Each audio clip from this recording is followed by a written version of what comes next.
This is the story of a man who lived as a prisoner to his own impulses. In a world of constant provocations, his reactions were his chains, leading him through cycles of anger, regret, and exhaustion. But by observing those around him who moved through the same chaos with a quiet strength, he embarked on a profound journey of self-discovery. This narrative, divided into 10 chapters, chronicles his transformation as he learns the ancient lessons of a calm, a cold and rational mind, ultimately discovering that true power is not in reacting to the world, but in mastering oneself. It is a journey to an unshakable heart. Chapter 1. The Master of the Moment. There was a man, not unlike many others, who believed his strength was measured by the speed of his reactions. In the fast-paced theater of his professional life, any misplaced word was enough to shatter his peace. At home, a minor mishap would transform into a major argument. And in the daily chaos of city traffic, a simple delay was cause for an explosion. He wore this immediacy like a badge of honor, believing that to react instantly was to be powerful, to be in control, to show the world that he was not to be trifled with. But in the quiet moments that followed these storms, a hollow feeling would settle in his chest. He was not a king in his castle of reactions. He was a prisoner, pacing the cell of his own impulses. He began to see that this profound difference between him and the serene people he admired was not an accident of birth or a matter of luck. It was a skill. It was born from a capacity that he and so many others had ignored. The ability to train the mind to not be shaken by things that do not deserve such power. He started to reflect on the countless times he had lost his composure over trivialities. A dismissive comment on social media, a long line at the grocery store, an unfair criticism. Each time, he had given away a piece of his peace, handed over the controls of his emotional state to something or someone external. This rush to react, he saw, was the greatest enemy of serenity, because it robbed him of his most powerful weapon, time. The time to see clearly, the time to breathe, the time to choose a response instead of suffering an automatic reaction. When a person acts in the heat of the moment, it is not reason that speaks. It is the raw, consuming flame of emotion, a fire that burns away all traces of clarity. Pride, anger, and impulse seize control, and every word spoken under their command is a seed of future regret. He began to study the wisdom of old philosophers, men who understood this principle deeply. They knew that the first reaction is almost always a deceptive one, a trick of a mind under pressure, urging an immediate response when true power lies in the deliberate delay. Anger, he learned, is intense at first, but fleeting. If you refuse to feed it with the fuel of your reaction, it will starve and extinguish itself. Silence, in those critical moments, became his shield, an invisible barrier that protected his inner world from the destructive forces of his own impulses. This waiting was not an act of passivity, but one of immense discipline. It was the conscious choice to no longer be a slave to his emotional triggers. By waiting, he was demonstrating to himself that he was in command, not the provocations of the external world or the heat of his internal emotions. There were those who mistook this newfound restraint for weakness, but he knew the truth. Nothing requires more strength than to hold oneself back when every fiber of your being screams for an immediate, explosive reaction. As he practiced this pause, he came to a deeper understanding.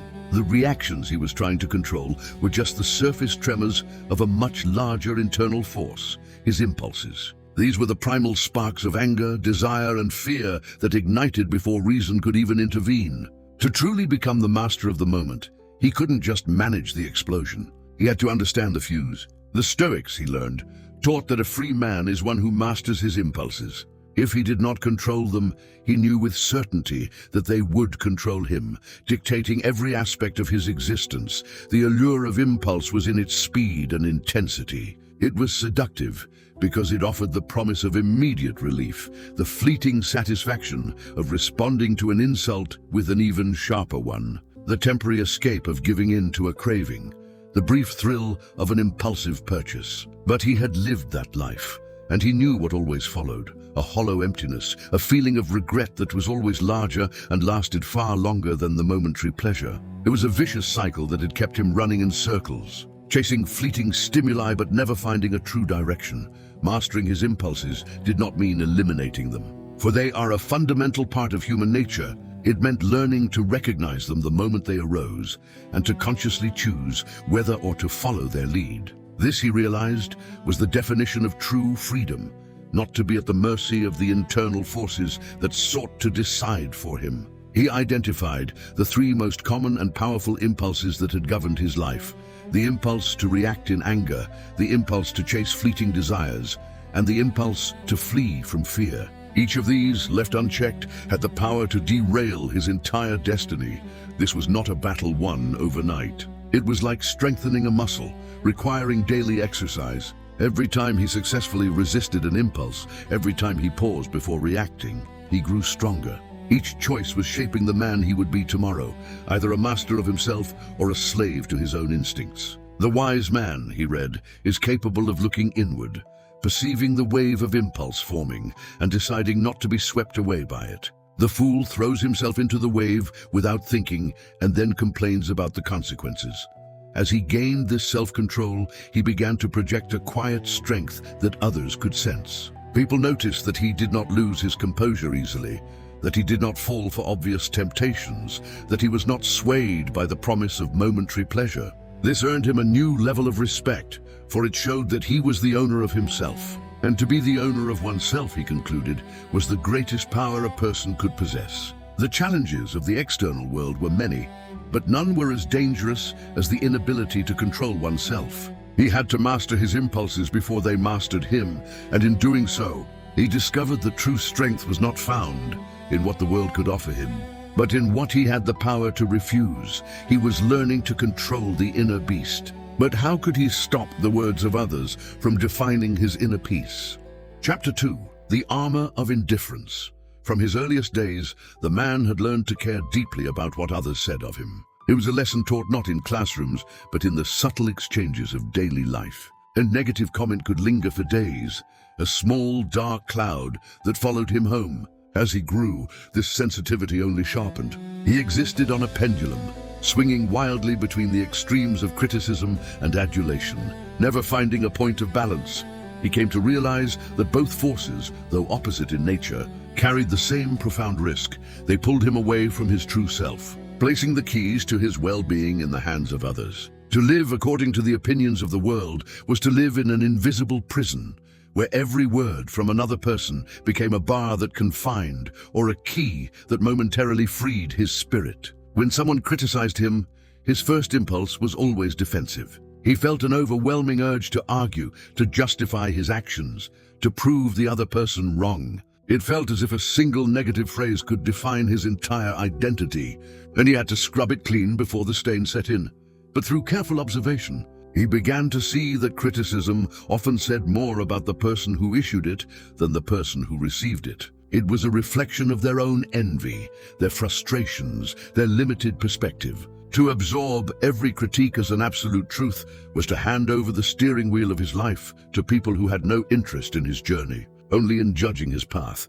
Praise, he discovered, was a more subtle but equally dangerous trap. It felt good, like a warm and comforting light, but it created dependency. When he conditioned his motivation on the approval of others, he became like a ship that could only move when the wind of recognition was at its back. But the wind is fickle. It does not always blow. When the applause faded, a crushing self-doubt would creep in, making him believe his efforts were worthless without external validation. The dependence on praise was just as perilous as the weight of criticism because, in both cases, he was a hostage to something he could not control.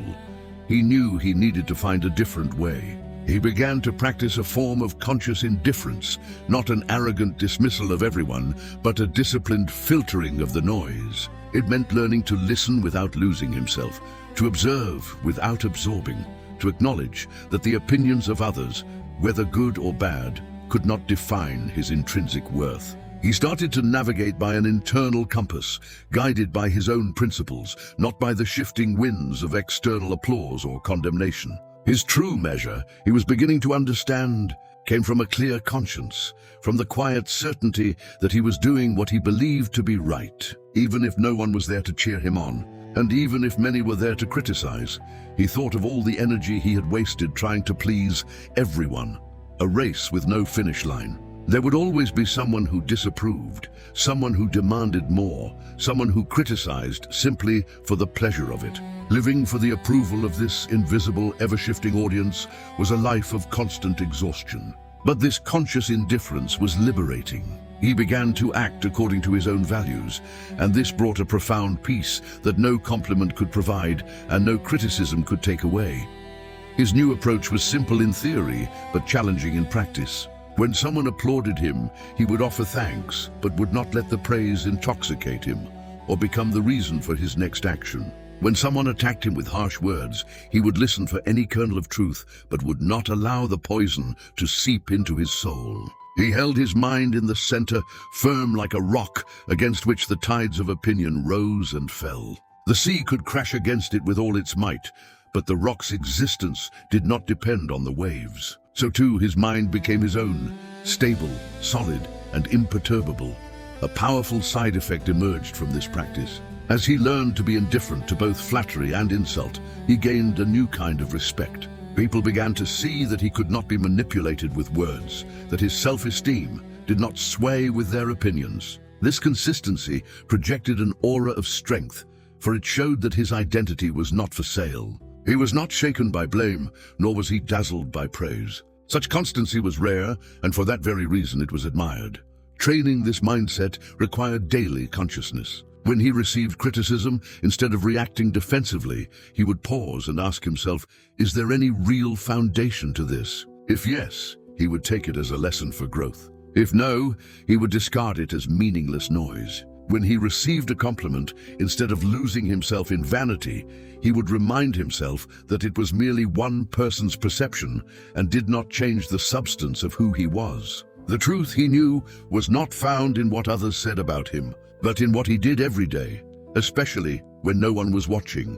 Criticism and praise were inevitable parts of life, but how he responded to them was entirely his choice. He chose not to be moved by them. He chose to walk his own path, guided by what he knew to be just and right. In doing so, he discovered a rare freedom, the freedom to be himself without needing the validation of anyone else. He practiced indifference not as a cold insensitivity, but as a form of protective wisdom, because in the end, neither criticism could diminish him nor praise could aggrandize him. He was defined by his actions, his character, and his ability to remain calm when the world tried to pull him in 1,000 different directions. He was learning to build his fortress from within. But what would happen when the attacks were not just words, but real, tangible hardships? Chapter 3. The alchemist of adversity life, the man observed, never asked for permission before placing an obstacle in his path. Difficulties appeared suddenly, like thunderstorms on a clear day, scattering his carefully laid plans, testing his patience, and challenging the very limits of his endurance. For most of his life, he had seen these moments as nothing more than sources of frustration, reasons to complain and feel victimized by the world. But as he delved deeper into this new philosophy of resilience, he began to see these hardships through a different lens. He was learning to see them not as punishments, but as opportunities for training. He came across the ancient Stoic idea that every difficulty was an exercise designed to strengthen the mind, as if the universe itself was his personal gymnasium, constantly presenting him with new challenges to make him more resistant, more lucid, and more unshakable. This radical shift in perspective completely changed how he faced his problems. The weight of adversity began to lessen, not because the pain disappeared or the challenges became easier, but because his interpretation of them had transformed. Instead of asking, "Why is this happening to me?" he started to ask, "How can I become stronger from this?" This simple change in mindset turned what once seemed like a curse into a kind of mental alchemy. He imagined how his life would change if every frustration were treated as a workout.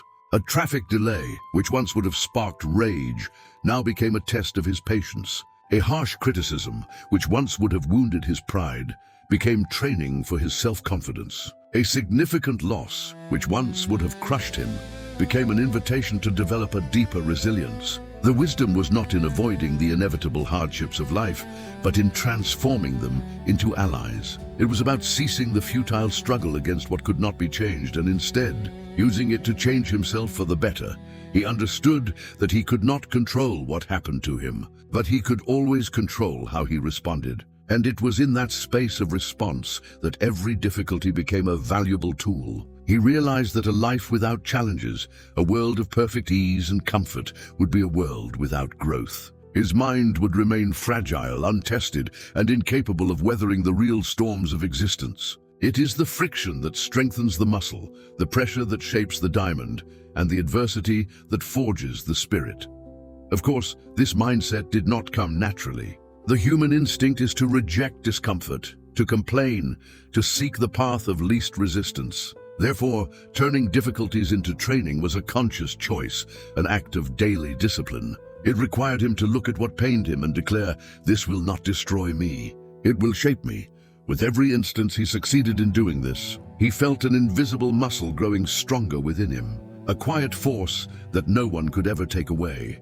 When an unpleasant situation arose, he no longer saw it as an enemy. He began to treat it as a strict but valuable teacher. Though its lessons were often harsh, they were always precious. A long, slow-moving line taught him how to wait with presence instead of frustration. An unavoidable argument taught him the power of strategic silence. An unexpected loss taught him the profound lesson of detachment. None of these experiences were pleasant, but with the right eyes, all of them were useful. The effect was cumulative. Each difficulty he used as training prepared him for the next. His mind began to understand that there was no reason to despair, for it had weathered other storms and remained standing. This history of resilience built his confidence, creating a sense of inner stability that no longer depended on external circumstances being perfect. He looked around and saw so many people squandering these valuable lessons because they were too busy complaining. Complaining, he realized, was like running in place. It was a lot of movement and energy expended, but it never led anywhere. Training was different. Training was about moving forward, about extracting value from what seemed worthless, about turning a heavy weight into fuel. This was the fundamental difference between someone who suffered in vain and someone who grew with every blow life delivered.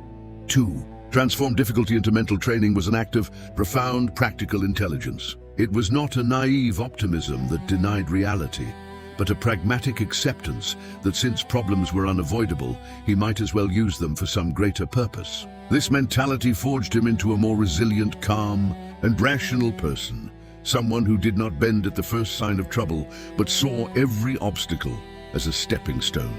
Ultimately, this practice gave him a freedom that few people ever know, the freedom of not needing ideal circumstances to live a good life. Someone who trains in adversity learns to thrive on any terrain. Where others saw a reason to despair, he saw a chance to train. Where others crumbled, he became stronger. He was learning to use life itself as his academy, and every challenge as an exercise that was shaping his mind for something greater. He was building his inner strength, but he knew he also needed to change how he interacted with the outer world. His next lesson would be one of quiet power. Chapter 4. The wisdom of silence. The man lived in an age of noise. Everyone seemed to want to speak, but very few were willing to truly observe. Social platforms had turned every individual into a constant broadcaster of opinions, judgments, and fleeting thoughts. The result was an incessant, overwhelming roar where countless voices overlapped, but few carried any real weight or value. In this cacophony, he began to see a profound truth. The one who talks too much often loses himself in his own words, while the one who observes learns what most people will never see. To observe, he discovered, was more than just to look. It was to pay attention with all his senses. It was to notice the subtle details that went unseen by those too busy trying to impose their own voice on the world. When entering a room, the person who spoke incessantly failed to notice the nervous gestures, the fleeting expressions, the meaningful silences that hung in the air. But the observer saw it all. He noticed the hidden intentions behind a smile, the unspoken emotions in a pause, the subtle shifts in posture that revealed more than any grand speech ever could. This silent skill was a form of power, for it provided him with the information needed to act with wisdom and precision when the moment was right.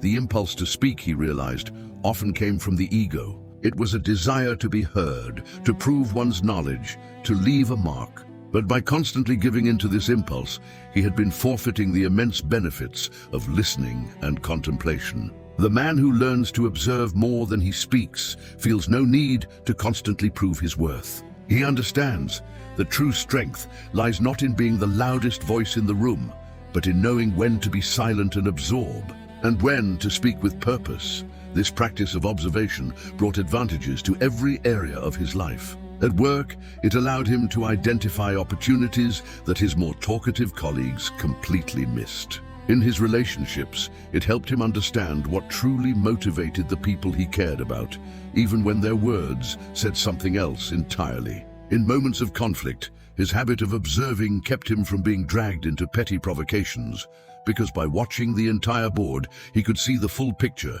before making a hasty move. It was like having a map while others were wandering blindly. This practice extended beyond just watching other people. It meant being attentive to the world around him, and most importantly, his own internal reactions. The observer sees patterns. He understands how small choices lead to large consequences. He notices how each emotion arises and fades within him like a passing cloud. This self-awareness was transformative, for it pulled him out of the automatic, reactive mode of living and placed him firmly in command of himself. Many mistook his newfound silence for weakness or passivity. He knew it was the opposite. Silence was a demonstration of self-mastery. It made others uncomfortable because it showed he could not be easily provoked. He did not need to justify himself against every criticism or chase after approval with every sentence. The quiet calm of an observer often carried more weight than the hurried words of someone desperate to respond. His serenity was disconcerting to those who played the game of noise and reaction, for it showed that he was not playing their game at all. Training himself to be an observer required immense discipline. It meant resisting the constant temptation to interrupt. It meant controlling the urge to offer an opinion on every matter. It meant allowing others to reveal themselves fully before he formed a judgment. Each time he chose to observe instead of speak, he was strengthening his patience, his clarity, and his practical intelligence. Over time, this habit built a powerful reputation. People began to realize that his words were not thrown around lightly. When he did choose to speak, his words had substance and weight. They had been matured in silence, forged in the fires of careful observation. The man who speaks less but with precision has a far greater impact than the one who never stops talking.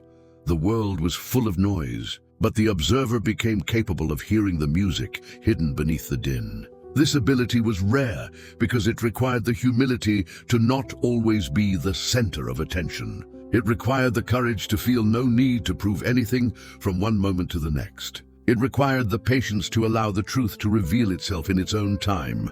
To learn to observe more than to speak was to become a point of stillness in a world of anxious voices. It was to acquire a silent wisdom that gave him an advantage on any terrain. The one who speaks without stopping exhausts his energy. The one who observes accumulates strength. And when he finally chooses to speak, his words carry the weight of someone who waited, listened, and understood before he acted. He was learning to control his tongue. But what about the deeper, more primal forces that drove him?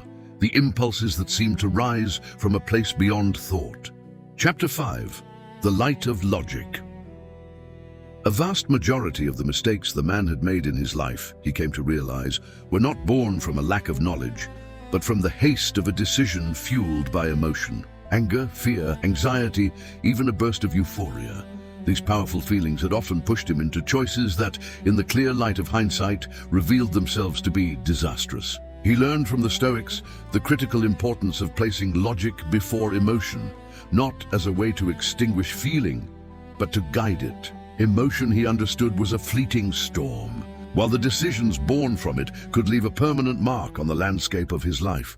To be guided by raw emotion was like trying to navigate through a thick fog. His vision was blurred, the details of the terrain were lost, and every path looked deceptively like the right one.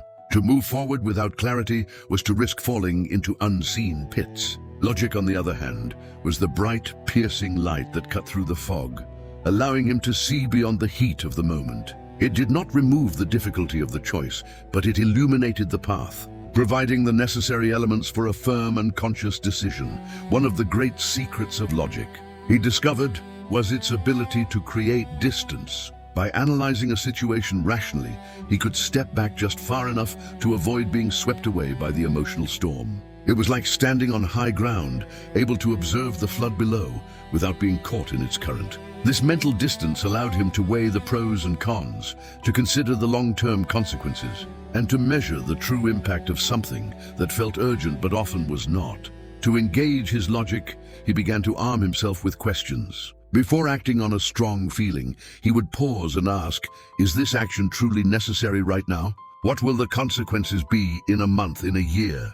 Does this decision move me closer to or further from what I deem essential in my life? By forcing his mind to work through these objective questions, he weakened the grip of emotion, which craved an immediate answer but rarely offered a clear one. He saw how the modern world was filled with traps designed to exploit emotion. Advertising, social media, and even superficial relationships all operated on a simple principle. If you can evoke an emotional response, you can influence a decision. Buying on impulse, arguing out of pride, giving up out of fear, each of these actions was born from an emotion that had not been filtered through the clarifying lens of logic. To live that way was to hand the steering wheel of his life to an inexperienced and reckless driver. He might end up somewhere, but it would rarely be his intended destination. He began to practice the stoic exercise of premeditation, anticipating future scenarios, not to live in a state of worry, but to be prepared for their emotional impact. He mentally rehearsed how he would handle potential losses, criticisms, and difficulties. By doing so, when these events inevitably occurred, his logic was already at the forefront, ready to guide his reaction. This mental training made him less vulnerable to the ambushes of emotion because his mind had already mapped the terrain. It was crucial for him to understand that using logic did not mean denying his emotions. Feelings were an inescapable and valuable part of his humanity, but they could not be the absolute rulers of his kingdom. Logic did not eliminate his capacity to feel. It simply put each feeling in its proper place, preventing it from growing larger than it should. Anger could be a signal that something needed to be corrected. Fear could be a warning of genuine risk. But these signals had to be interpreted by reason before they were allowed to become action. Training this habit required patience. In the beginning, he often caught himself making decisions in the heat of the moment, only to realize his mistake afterward. But with each attempt, his awareness grew. Every time he managed to wait, every time he chose analysis over impulse, he strengthened his rational muscle. And like any form of training, the more he repeated it, the more natural it became. A logical mind, he found, radiated confidence. People who decided with calm, who did not rush to respond, who analyzed before they spoke, they projected an image of unshakable firmness. This posture inspired respect because it showed that he was not easily manipulated, that he was not a product of his environment, but the master of himself. Logic in this way became a form of power, not just an internal strength, but one that was visible to everyone around him. To use logic before emotion was to choose clarity over haste, firmness over instability, and reason over impulsivity. The man who learns to do this does not become cold and distant. He becomes wise. For wisdom is not the absence of feeling, but the ability to feel and still choose with consciousness. Every decision he made was a stone laid on the path he was building. Placing logic at the forefront was not just a technique, it was becoming a way of life. The choice to be guided by reason, to be the owner of himself, and to not surrender his destiny to the fleeting tempests of the heart. This was one of the greatest proofs of strength, to act with a calm, cold, and rational mind. Even when everything inside him was crying out for urgency, he was learning to govern himself. But his peace was still so often disturbed by the actions or inactions of others. His next lesson would be one of release. Chapter 6, The Freedom of Low Expectations. Great deal of the man's frustration, he discovered, stemmed from a single pervasive error, expecting too much from other people. In the theater of his mind, he was a masterful director, creating idealized versions of how others should act, speak, and behave. He wrote perfect scripts for his friends, his family, and his colleagues. But reality was a stubborn actor, and it rarely followed his script. When the real world did not match the fantasy in his head, he was left with a familiar cocktail of disappointment, resentment, and even anger. The truth, when it finally dawned on him, was painfully simple. It was not the behavior of others that was hurting him. It was the gap between what he imagined and what he received. The pain was born from his own expectations. He began to learn the stoic practice of reducing these expectations, not as an act of cold cynicism, but as a profound strategy for personal freedom. When he entered any relationship expecting perfection, he was setting himself up for failure. People make mistakes. They forget. They have bad moods. They pursue their own self-interests, not because they are inherently malicious, but because they are human. To place the weight of his unrealistic expectations on them was a burden no one could carry. It was like demanding that a river always flow in a straight line. There would inevitably be days of flood and days of drought, twists and turns he could not predict. The problem was not the river, but his expectation that it should be a canal. By reducing his expectations, he did not eliminate his connections with others. He simply removed the unnecessary weight from them. Instead of assuming that everyone would always be fair, he prepared himself for the possibility of injustice. Instead of believing that loyalty was a given, he came to understand that true loyalty was a rare and precious gift. This did not make him bitter. On the contrary, it made him a realist. And the realist suffers less, for he is no longer surprised by the predictable flaws of human nature. This new posture changed how he dealt with everything. If he expected everyone to acknowledge his hard work, he would be constantly frustrated by the lack of applause. But when he understood that recognition was not an obligation, but a pleasant surprise, every word of praise he received became a bonus, not a debt being repaid. If he expected perfection in his friendships and relationships, he would live in a state of perpetual disappointment. But when he accepted that everyone had their own limits and contradictions, he became able to value what was good in them without being so wounded by what was lacking.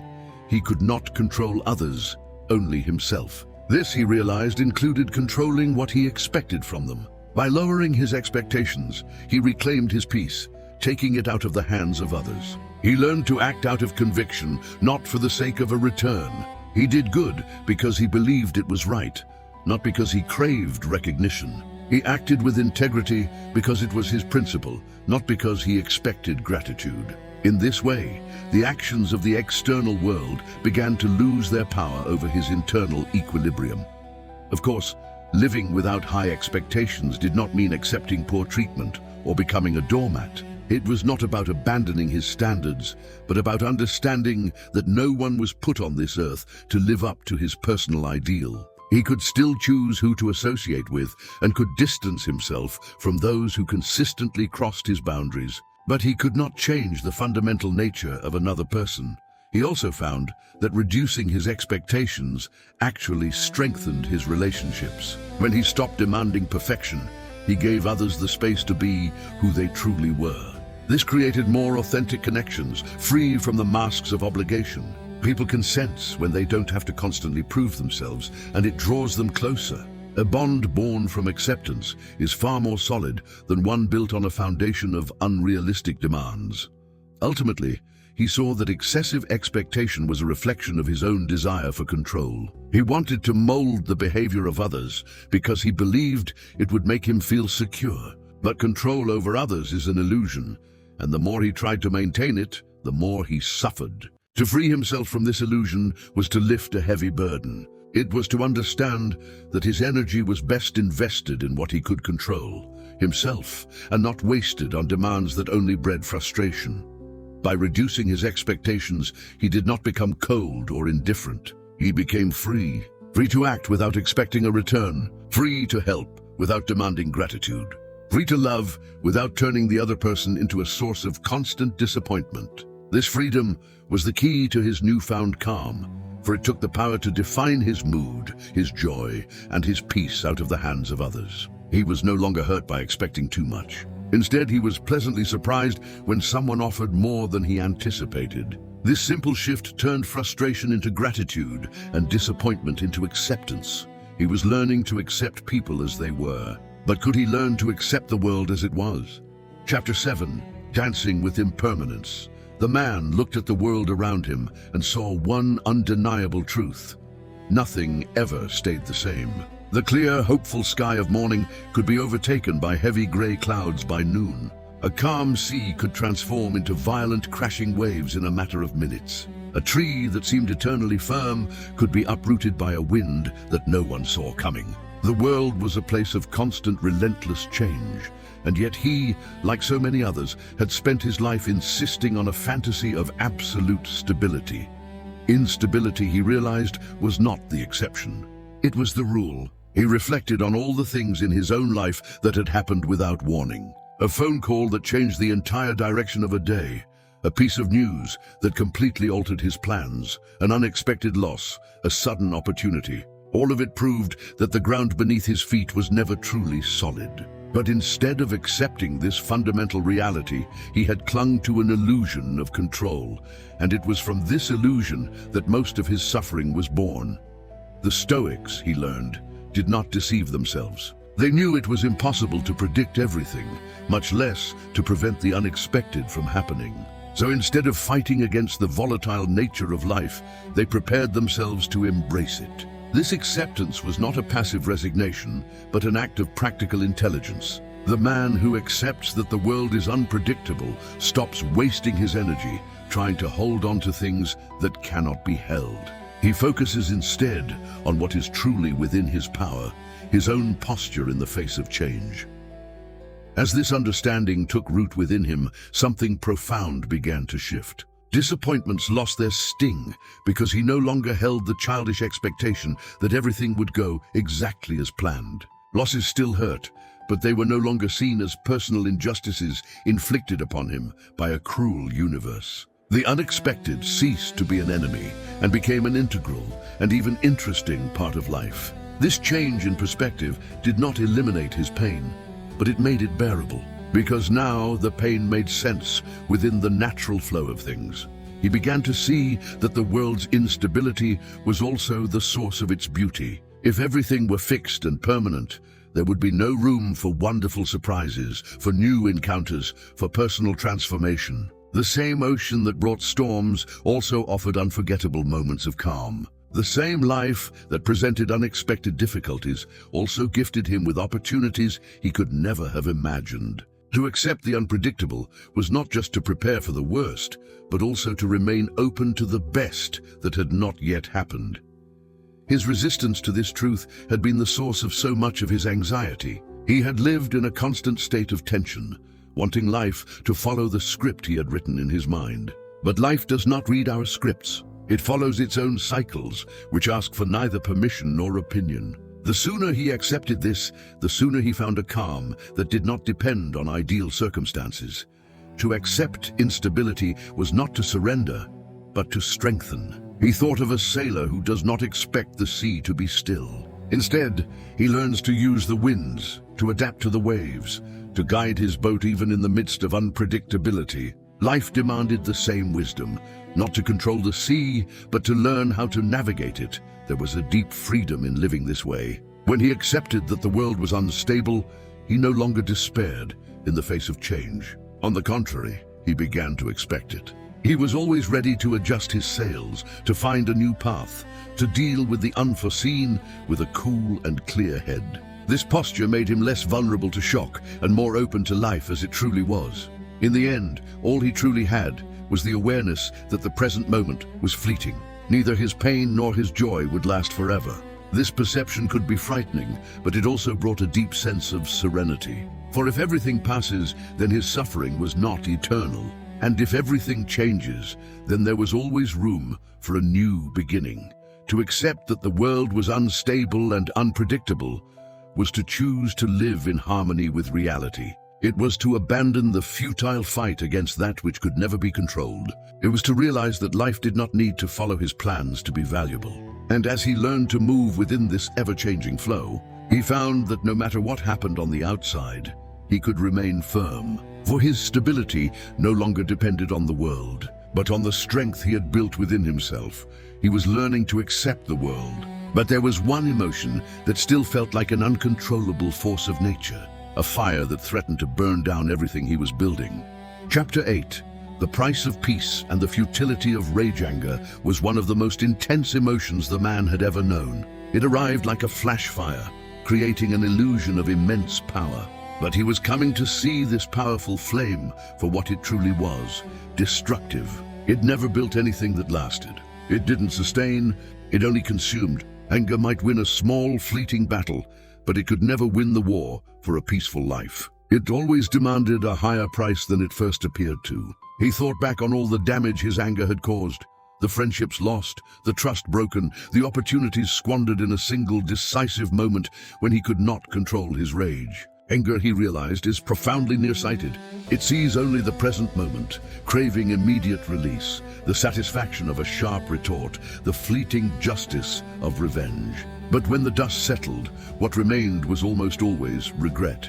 This understanding of anger's futility led him to a related and even more liberating insight. His peace was worth more than any argument. Few things in life consumed more energy than pointless disputes. Someone would say something provocative, and he would feel compelled to respond. The exchange would escalate, and before he knew it, hours had been wasted in a futile attempt to prove a point that, in the end, changed nothing. He would walk away, feeling tired, irritated, and heavy-hearted. To argue on impulse was to trade his most valuable possession, his inner equilibrium, for the illusion of victory. Because even when he won an argument, the sense of victory was fleeting, while the exhaustion lingered. Peace, on the other hand, was solid ground. When he chose to preserve his calm, instead of losing himself in an endless debate, he kept his energy, his clarity, and his ability to move forward intact. This didn't mean he had to run from serious conversations or avoid taking a firm stance on important issues. It meant learning to distinguish between a constructive exchange and a battle of egos. The first builds understanding. The second only destroys. The one who is enslaved by anger is always willing to sacrifice his peace for the chance to be right. But the man who values his serenity knows that most of the time, being right isn't worth the price. He recognized the common illusion that drove him to argue: the ego's need to have the last word. His ego could not stand to be wrong, could not bear to concede a point. But in practice, the last word rarely had any real value. He was discovering that offering silence was often the greatest demonstration of strength, for it showed that he had nothing to prove. His truth did not depend on another's approval to exist. This was not a sign of weakness, but of ultimate self-mastery. Anyone could explode. It took a rare strength to remain serene when challenged. It was this serenity that impressed, that disarmed, that truly showed power. Anger could make a lot of noise, but calmness carried authority. To preserve his peace was not to be passive, but to be intelligent in choosing his battles. There were moments when speaking up was necessary, when a core principle or an innegotiable value was at stake. But the vast majority of daily arguments were not about such weighty matters. They were fights over pride, disagreements of no consequence, disputes that added nothing of value to his life. In those moments, the wisest choice was to remain silent and walk away. This attitude required courage, because silence in the face of provocation could easily be misinterpreted as weakness. But he knew the truth. There was no greater display of power than to remain calm when the world was trying to drag him into its chaos. He even noticed a surprising effect on others. By protecting his own peace, he began to inspire those around him to do the same. People saw that it was possible to live without being constantly on the defensive, that they didn't have to engage in every fight. His calm became a quiet example, showing that there was a different, more peaceful way to live. It all came down to a simple choice: to spend his energy trying to convince others, or to invest that same energy in becoming stronger, wiser, and calmer himself. The first path led to exhaustion. The second led to growth. When he truly understood that his peace was more valuable than any argument, he discovered a power that no one could take away from him: the power to remain whole. Even when everyone around him was shattering into a million angry words, he was learning to douse the internal flames. But what about when the world itself was on fire?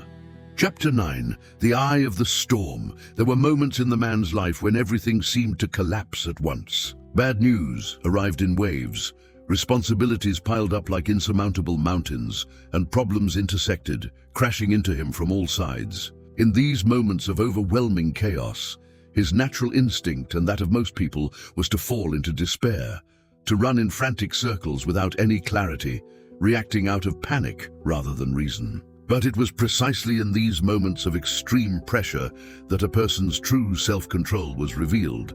It is easy to appear calm when life is sailing on smooth seas. The real test is to maintain that calm when everything is exploding around you. The human mind, when confronted with external chaos, tends to mirror that chaos internally. It becomes like a placid lake that, once pelted with stones, fills with turbulent waves, losing all its transparency. But true serenity, he was learning, did not come from wishing no one would throw stones. It came from the ability to maintain clarity even when the surface was disturbed. Calmness in the midst of confusion was not a passive gesture. It was a conscious and powerful form of action. The impulse to act hastily without thinking only created more errors, multiplying the weight of what was already difficult. Calmness, in contrast, organized the mind. It restored focus. It allowed him to see what truly mattered. It was like the composure of a great commander in the heat of battle. His tranquility becomes a guiding force for his troops, even when the enemy seems overwhelming. Calmness did not deny the existence of the problem. It acknowledged its gravity, but refused to be paralyzed by it. By maintaining his internal control, he gained a decisive advantage. He could see what others, blinded by panic, could not. While everyone else was being dominated by fear or anger, his tranquil posture opened up a space for solutions that could never arise in the midst of turmoil. It was in this contrast that his true strength was born, not being carried away by the tide of collective emotion, but becoming a fixed point in the storm. He saw the power of this principle all around him. How many complicated situations had been resolved simply because one person remained calm while everyone else despaired? How many accidents had been averted because a single individual refused to give in to panic? Tranquility, he realized, was just as contagious as fear. When he remained firm, he gave others the chance to stabilize themselves as well. His calm became a lighthouse, guiding not only him, but all those around him. Training this ability required constant practice. He could not wait for a major crisis to learn how to be calm. He had to start with the small explosions of daily life. A traffic jam, a long line, a sharp comment, each became an opportunity to practice serenity. By learning to maintain control in these minor daily upheavals, he was preparing himself for the inevitable major crises of life. It was a quiet, repetitive training that was slowly strengthening the muscle of his calm. He reminded himself that this calm was not a cold, unfeeling insensitivity. It did not mean feeling nothing or detaching from the world. It meant feeling everything, but not allowing his feelings to make his decisions for him. It was about keeping his heart under the command of his mind, not the other way around. It was turning emotion into information, not into a command. This was the difference between someone who acted with wisdom and someone who merely reacted without thought. The one who can maintain calm in the midst of chaos gains something rare and valuable: trust. People began to see him as someone they could lean on, someone who would not succumb to despair, someone who radiated security. This generated a deep respect, because it showed that his stability did not depend on his circumstances, but on the inner strength he had painstakingly built. Life would always have its moments of explosion. He could not avoid every crisis, but he could choose how he moved through them. Most people would be dragged along by panic, but a very few, would choose to act with calm. And it was these few who would emerge stronger, more lucid, and better prepared for whatever came next. Because when everything explodes around you, calm is not just a virtue. It is your greatest weapon. He had fortified his mind and protected his peace. But what would anchor him? What would be the foundation upon which this entire new structure would rest? Chapter 10. The unwritten law of the soul. Since he was a child, the man had been taught to seek approval, first from parents, then teachers, and later from friends, colleagues, and an invisible audience on social media. He was constantly surrounded by a sea of opinions trying to shape who he should be, how he should act, and what he should want. The fundamental problem with this way of life, he finally understood, was that when you are guided only by the voices of others, you can never find firm ground. You become like a ship without a rudder, constantly changing direction with every gust of wind from the storm of public judgment. The antidote to this instability was the creation of internal rules, principles, so solid that no external opinion could shake them. The opinions of the world, he saw, were fickle. They changed with moods, with self-interest, even with ignorance. One day he could be praised and the next criticized for the very same action. To build his identity on such shifting sands was to be trapped on an emotional roller coaster, always anxious for the next round of applause and fearful of the next wave of criticism. This cycle was exhausting and weakening, for it handed the control of his life to others. To have internal rules was the opposite. It meant defining with absolute clarity what values would guide his choices, regardless of who was watching or judging.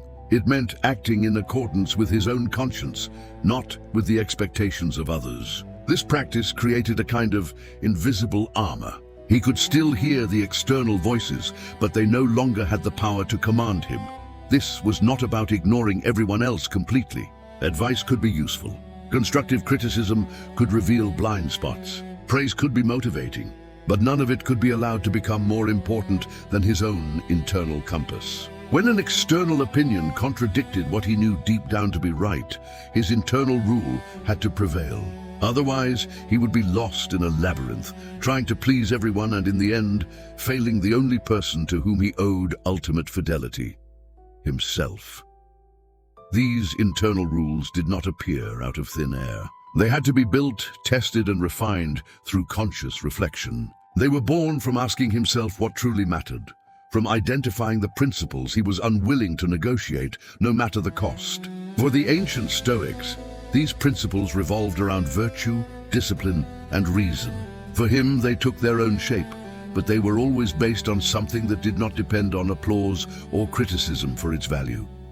Living by these internal rules was a profound form of freedom. When he knew clearly what he had to do, he no longer wasted time trying to guess what others would think. This clarity reduced his anxiety, increased his confidence, and strengthened his character. He began to live with less fear of judgment, because he understood that no external judgment was more important than the one he made of himself.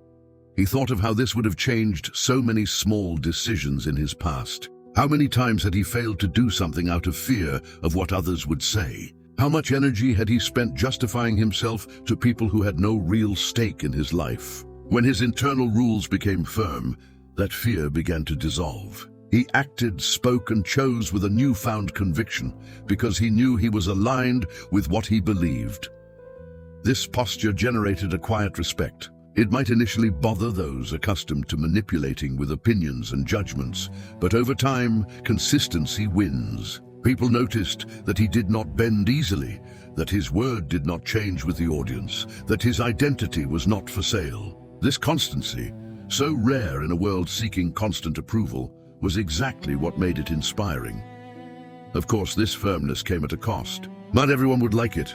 Some would distance themselves because they couldn't handle someone not controlled by praise or criticism. But this distancing, far from being a loss, was a liberation. Those who remained were the ones who respected his authenticity. It was better to walk with a few who recognized his true self than with a multitude who only accepted a version tailored to please them.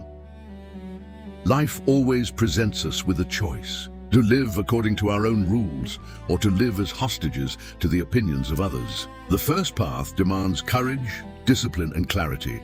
The second brings only instability and exhaustion. The Stoics chose the first path, and that is the one he too was learning to walk. Because when one's internal rules are stronger than any external judgment, no one has the power to take away one's peace, firmness, or reason. In the end, life doesn't demand perfection, but consistency. Each lesson he learned was not a distant theory, but an invitation to act differently. From that moment on, with every provocation, every challenge, every obstacle, he had the choice: surrender to impulse or walk with a calm, cold, and rational firmness. It was in this second path that true strength was born. The journey is long, but every step taken toward self-control is a silent victory. He had become different, willing to become stronger and unshakable. If this story helped you, subscribe to the channel and share this message with someone who also needs to learn not to be shaken by life. And if you made it this far, comment below: I stayed until the end.